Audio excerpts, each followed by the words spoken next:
राष्ट्रवादी काँग्रेस शरदचंद्र पवार पक्षाच्या वतीने आज लोकसभेच्या 2 उमेदवारांची घोषणा करण्यात आली आहे।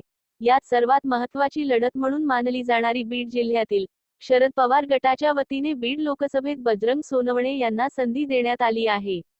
काही दिवसांपूर्वीच त्यांनी अजित पवार गटातून शरद पवार गटात प्रवेश केला होता। तर 2019च्या लोकसभा निवडणुकीत सोनवणे यांनी डॉक्टर प्रीतम मुंडे यांच्याविरुद्ध निवडणूक लढली होती।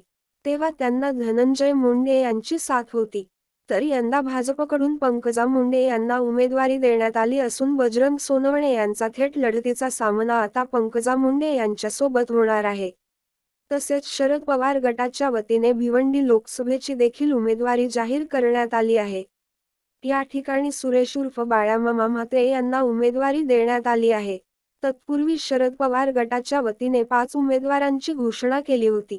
यामध्ये नगरमधून निलेश लंके, बारामतीमधून सुप्रिया सुळे, दिंडोरीमधून भास्कर भगरे, शिरूरमधून डॉक्टर अमोल कोल्हे व वर्धा लोकसभेतून अमर काळे यांना उमेदवारी जाहीर झालेली असून हे उमेदवार प्रचाराच्या कामाला देखील लागले आहेत।